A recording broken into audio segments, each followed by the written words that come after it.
ঠিক আছে ভাই, আমি গরুর বাজারের যে অবস্থা বুঝছি নি, এবছর অর্থনীতি অবস্থা ভালো না তো বুঝছি নি।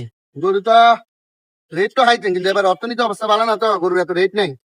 আর লাভক লস হাত 60,000 হাইবেন কি কোন দা 60,000 তা বুসি টুসি থেকে গেছে ভাই। গরুর এবছর রেট নাই, গরু মানুষের থেকে আসেনি, দেশের অর্থনীতি অবস্থা আরে না ভাই আনে সান আর বাড়াই ছাড়া ভাই। আর কোনো মনে হয় না ভাই, হারাম কথা বলছি, গরুর এবছর দামে নাই, কথা বুঝছি। আমরা গিরস্ত আড়া বেয়ারি, কথা বুঝছি না, আড়া 200 লাভ করতে হবে। গরুর এবছর দাম নাই তো ভাই, দিলে দিয়ে 60,000 টাকা 60,000 দেবো।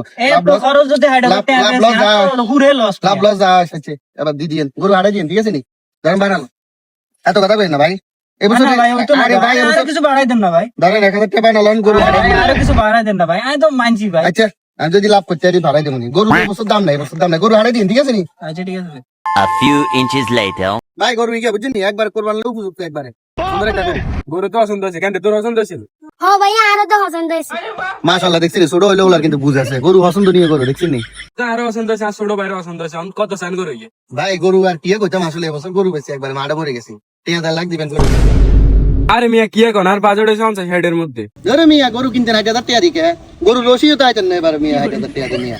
গরুর দাম আপনি জানেন নি এবারে কত, তাহলে সংকটের কারণে এক এক গাড়িতে 30,000 টাকা ভাড়া পাইছে, পল্লি বুসি প্রত্যেকটা জিনিসের দাম বাড়তি মিয়া। অন্তত 1,00,000 টাকা কইলে যে কয়দিন হরে 1,50,000 টাকা রসি হইতেন না বুঝছেন নি। 70,000 টাকা কোনো গরু নেই আর কাছে ভাই গেলাম। আরে ভাই কথা শুনি যান না, আরো 200 রসা দি গরু দিতেন না? আর মিয়া কি কিন্তু আমরা রেট করে রেট করে দিতে হইতো না বুঝছেন নি। আরে ভাই হাসা করি কোন গরু লাশ কত দিন আসবে না, আর ভাই আরো গরু ভাই গরু যে সারা দাম কই না, তাহলে সংকটের কারণে ভাই গরুর অনেক দাম বাড়ি গেছে একবারে। আমরা বেশি কই না বুঝছেন নি, আপনি আর 10,000 টাকা কম 1,40,000 টাকা দিয়ে দেন। কানে পরিচিত লোক কানে লোক আর বাবাই করতেন না, 80,000 দিমু দিতেন গরুবে। ভাই কইলে তো বিশ্বাস করতেন না, 80 হইলে গরু আর কিনেও হইতো না বুঝছেন নি। অনেক হয়েছে এবছর গরু ব্যবসা করতে একটা মাঠে মরে গেছে, মাঠে মানে 90,000 দিয়েন, যদি ভালো লাগে গরু গেলে দিয়েন, গরুকে ভালো হইব, কথা বুঝছেন নি। এবার আপনি আরে জানেন, ঠিক আছে নি ভাই, গেলাম ভাই। কথা কথা ধরতেন কা কথা? আরে ভাই ও মারে মরে গেছে, মাথাটা গরম নিয়ে। আচ্ছা এবছর গরু ব্যবসা পুরো পুরো ধরা। আচ্ছা 90,000 দিমু, ধরেন 1,000 টাকা বানালাম, 90,000 টাকা দিলাম। আচ্ছা ঠিক আছে, তো গরু হারাই দেবো নি, আচ্ছা কোরবানি একদিন হারা দিলে তো হইব গায়ে। আচ্ছা ঠিক আছে, ও কলি বুসির কিছু কি হইছে দিয়ে দেন, ওলানি আইলবো তো ভাই, যে দাম করলি, ঠিক আছে নি ভাই। আচ্ছা ঠিক আছে। আচ্ছা ঠিক আছে। তো বন্ধুরা, গরু দালাল থেকে সাবধান, এরকম অনেক গরু দালাল আছে আপনাদেরকে ধোকা দিবে।